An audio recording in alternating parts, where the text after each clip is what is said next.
P5. Penguatan profil pelajar Pancasila. Assalamualaikum warahmatullahi wabarakatuh. Waalaikumsalam warahmatullahi wabarakatuh. Selamat pagi anak sekalian. Pagi. Baik, sebelum kita mengawali kegiatan kita pada kesempatan pagi hari ini, marilah kita berdoa terlebih dahulu kepada dua kelas. Silakan untuk memimpin doa. Coba doa mulai. Bismillahirrahmanirrahim. Alhamdulillahirabbil alamin. Rabba wa bil islami dina wa bi Muhammadin nabiyya wa rasula. Rabbi zidni ilma warzuqni fahma waj'alni minas sholihin. Naila Ainul Fitria, Neta Anissa, Nimas Ayudia Ferdi. Oke, baik anak sekalian, pada hari ini dan besok kita akan melaksanakan P5, yaitu proyek penguatan pelajar Pancasila.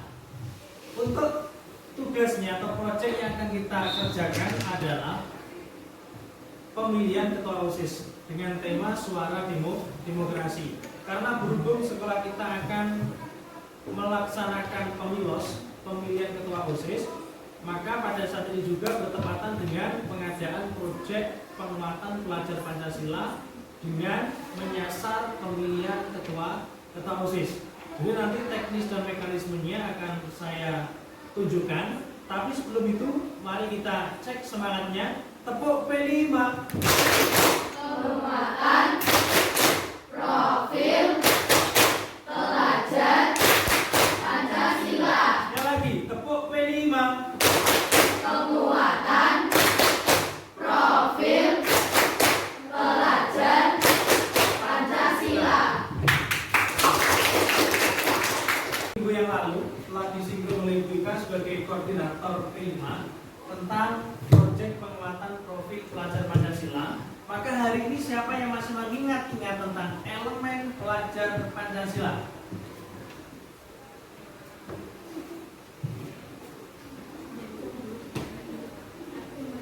Berlaila, sebutkan satu elemen pelajar Pancasila. Yang pertama adalah Beriman dan bertakwa kepada Tuhan Yang Maha Esa. beriman dan bertakwa. Yang kedua, syaratun Berakhlak mulia. berakhlak mulia.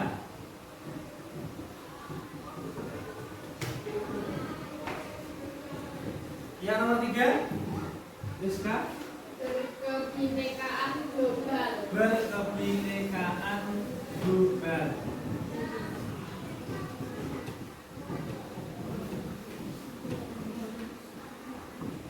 Yang keempat, Sani, Bergotong royong. bergotong royong.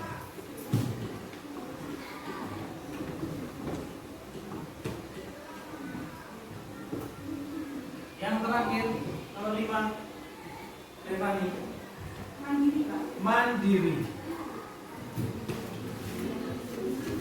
Pada proyek penguatan profil pelajar Pancasila pada tema suara demokrasi ini, Bapak akan memilih dua elemen P5 yang akan Bapak masukkan ke dalam penilaian. Yang pertama adalah kemandirian.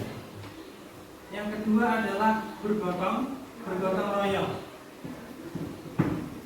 Nah, tema yang akan kita angkat pada penguatan profil pelajar Pancasila ini adalah tentang suara demokrasi. Baik, siapa di antara kalian yang masih ingat tentang pengertian demokrasi? Syaratun Demokrasi adalah pandangan hidup yang mengutamakan persamaan perlakuan dan kewajiban bagi semua warga negara. pandangan hidup yang mengutamakan persamaan hak dan kewajiban perlakuan bagi segenap warga negara. Kemudian ada lagi yang memberikan pendapat yang berbeda tentang demokrasi. adalah sistem pemerintahan yang dimana kekuasaan tertinggi berada di tangan rakyat. Demokrasi adalah pemerintahan, sistem pemerintahan di mana kekuasaan tertinggi berada di tangan rakyat. Berarti bukan di tangan penguasa ya. Penguasa itu merupakan abdi negara atau abdi masyarakat yang mengabdikan diri kepada masyarakat. Kemudian yang terakhir, ada yang berikan pandangan yang lain tentang demokrasi? Ya, Revani. Demokrasi adalah dari rakyat, oleh rakyat, dan untuk rakyat. Dari rakyat, oleh rakyat, dan untuk rakyat. Berarti kedaulatan tertinggi berada di tangan siapa? Berada di tangan rakyat. Oke, baiklah sekalian, sekarang mari kita cermati tentang pengertian demokrasi. Apakah jelas terlihat tulisannya? Nah, baik. Pengertian demokrasi adalah sistem pemerintahan di mana kekuasaan tertinggi berada di tangan rakyat. Dalam demokrasi, rakyat memiliki hak untuk berpartisipasi dalam pengambilan keputusan politik, baik secara langsung maupun melalui perwakilan yang mereka pilih. Kemudian, selanjutnya adalah tujuan demokrasi. Mari kita simak bersama-sama. Tujuan yang pertama adalah kebebasan berpendapat. Yang nomor 2 adalah melakukan hak dan kewajiban. Jangan khawatir, dalam negara demokrasi hak dan kewajiban setiap warganya dijamin oleh undang-undang. Nomor 3, membatasi kekuasaan. Yang terakhir adalah mendorong masyarakat untuk terlibat aktif. Tentang demokrasi sering kita jumpai ya, aktivitas-aktivitas yang berkaitan dengan demokrasi. Di mana biasanya kalian menemukan demokrasi itu? Contoh-contoh demokrasi itu? Saya pemilihan ketua OSIS. Ya, jadi Reza memberikan 3 contoh tentang demokrasi. Yang pertama pemilihan ketua kelas, juga termasuk demokrasi. Yang nomor 2 musyawarah. Dengan kita musyawarah maka sudah mengamalkan nilai-nilai demokrasi. Yang nomor 3 tadi apa? Pemilihan ketua OSIS. Nah, pada pemilihan ketua OSIS ini nanti yang akan kita jadikan sebagai proyek P5 dengan tema suara demokrasi. Nah, tugas kita nanti apa? Akan membagi kelompok di mana setiap kelompok terdiri dari dua siswa atau dua anggota. Kemudian setelah memperoleh materi demokrasi tadi dan penerapannya di sekolah, buatlah alur pelaksanaan pemilihan ketua OSIS di SMKN Satu Trenggalek dengan menggunakan aplikasi Canva. Tugas yang kedua adalah saya tugaskan untuk membuat vlog, ya, merekam merekam seluruh kegiatan pemilihan ketua OSIS mulai dari perencanaan sampai pelaksanaan sampai penghitungan suara. Nanti akan saya berikan contoh bagaimana membuat vlog yang baik. Cara membuat vlog untuk pemula bisa kalian simak ya.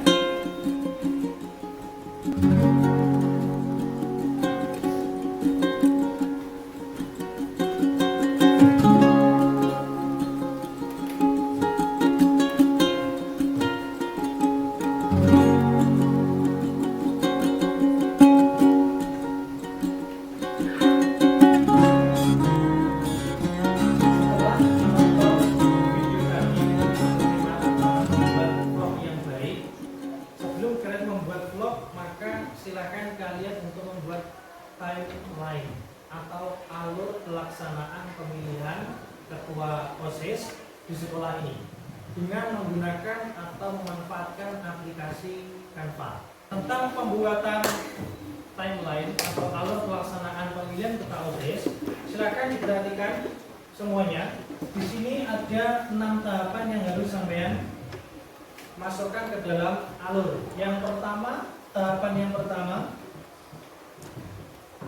adalah membentuk panitia. Kemudian setelah panitia terbentuk, maka melakukan sosialisasi tentang mekanisme pelaksanaan pemilihan. Dari rangkaian kegiatan alur pelaksanaan pemilihan ketua OSIS ini, silakan dicermati, kemudian silakan membuka aplikasi Canva atau aplikasi yang senada untuk berlatih membuat timeline tentang alur pelaksanaan pemungutan suara pada pemilihan ketua OSIS di SMKN Satu Trenggalek.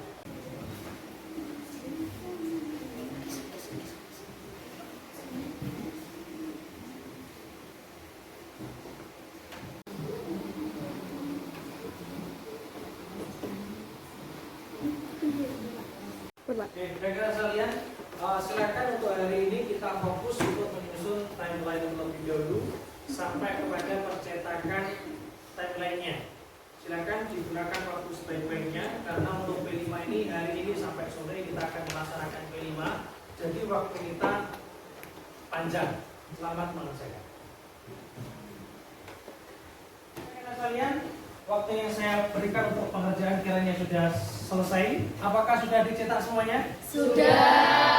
Sudah selesai mengerjakan semuanya ya? Sudah. Saya boleh melihat hasilnya. Kan Satu Trenggalek. Bagus ya teman ya? Ya, bagus. Mungkin bisa berdiri dibantu untuk membacakan tentang alur pelaksanaan pemilihan ketua OSIS. Alur pelaksanaan pemilihan ketua OSIS SMKN 1 Trenggalek. Pertama, pembina OSIS menunjuk panitia pelaksanaan pemilu OSIS. 2. Pembina OSIS bersama KPO menyusun jadwal dan mensosialisasikan mekanisme pelaksanaan pemilu OSIS. 3. Kampanye calon ketua dan wakil ketua OSIS. 4. Pelaksanaan pemungutan suara dan mengumumkan hasil dari pemungutan suara. 5. Anggota KPO mengadakan rapat koordinasi bersama pembina OSIS untuk menindaklanjuti hasil pemilihan ketua OSIS. 6. KPO mengumumkan akhir pemilu OSIS dan mempersiapkan pelantikan. Oke, bisa ditunjukkan ke teman-teman tentang hasil karyanya. Kita beri tepuk tangan. Semua sudah bisa mendesain dengan baik dengan aplikasi Canva, mungkin bisa dikembangkan lagi. Untuk hari ini saya anggap selesai dalam pembuatan timeline tentang alur pelaksanaan pemilihan ketua OSIS. Nanti dikumpulkan kepada ketua kelas mengumpulkan di ruang guru tugasnya hari ini. Kita beri tepuk tangan untuk tugas kita hari ini. Lagi tepuk P5. Penguatan, profil, pelajar, Pancasila. Sekali lagi tepuk P5. Penguatan, profil, pelajar, Pancasila. Oke, baik. Untuk hari berikutnya, untuk besok bertepatan dengan pemilihan ketua OSIS, silakan disiapkan kamera dengan baterai yang full, ya, dengan kamera dikosongi semua memorinya untuk berlatih membuat story vlog tentang alur pemilihan ketua OSIS sesuai dengan tahapan-tahapan yang sudah sampai buat hari ini. Oke, baik, saya kira cukup sekian pertemuan kita pada hari ini. Kita lanjut pada pertemuan selanjutnya, yaitu tentang pembuatan vlog. Silakan dipersiapkan. Kalau ada pertanyaan silakan untuk disampaikan. Kira-kira ada pertanyaan enggak? Oke, baik. Kalau tidak ada pertanyaan, silakan besok untuk datang lebih pagi untuk menyimak alur pelaksanaan pemilihan ketua OSIS. Silakan membuat video dokumentasi semenarik mungkin. Kiranya cukup sekian apa yang kami sampaikan. Kalau punya mohon maaf. Saya akhiri. Assalamualaikum warahmatullahi wabarakatuh. Waalaikumsalam warahmatullahi wabarakatuh.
alhamdulillah anak sekalian, pada kesempatan hari ini kita masih diberikan kesehatan, kekuatan, sehingga masih bisa bertatap muka kembali, tentunya masih dalam penyelesaian proyek pelajar Pancasila. Sekali lagi tepuk P5. Penguatan profil pelajar Pancasila. Baik, kemarin kalian sudah melaksanakan membuat video tentang alur pelaksanaan pemilihan ketua OSIS. Bagaimana, apakah ada hambatan kemarin? Tidak. Alhamdulillah tidak ada hambatan, semua berjalan dengan mulus, dengan lancar. Saya lihat beberapa anak juga mengambil video dengan atraktif sekali, tidak kenal rasa takut, tidak malu, demi mendapatkan hasil gambar yang memuaskan. Baik. Nah, saya sudah penasaran tentang video-video yang sampean buat, tentunya sudah di-upload ya. Oke, sudah di-upload di YouTube-nya masing-masing. Mungkin sebagian ada yang belum mengupload, tapi hari ini saya pastikan semua untuk mengupload videonya. Nah, anak sekalian, dalam pemilihan ketua OSIS kemarin tentunya sampean telah menemukan banyak hal. Nah, oleh karenanya pada pertemuan hari ini Bapak akan melaksanakan refleksi atau tindak lanjut terhadap pemilihan ketua OSIS yang sudah sampean dokumentasikan kemarin. Adapun tindak lanjutnya, yang pertama silakan diperhatikan, kalian saya instruksikan untuk membuat laporan statistik dari hasil pemilihan atau presentasi suara, persentase suara atau jumlah pemilih, tingkat partisipasinya. Nanti silakan sampai mencari data itu di OSIS tentang keterlibatan siswa dalam pemungutan suara, kemudian dibuat diagram tentang keterlibatan tersebut. Siapa yang sudah mencoblos, yang tidak mencoblos ada berapa orang, nanti bisa sampai saksikan kepada proyek P5 ini sebagai refleksi tidak lanjut. Yang nomor 2 adalah menulis artikel opini tentang visi dan misi calon terpilih serta relevansinya dengan kebutuhan siswa. Dalam orasi menyampaikan visi misi kemarin, tentu sampai telah mencatat banyak hal. Silakan dari sekian visi misi itu dikaitkan dengan kebutuhan siswa. Nanti dibuat semacam artikel atau opini, begitu ya. Nanti referensinya bisa sampai mencari di internet.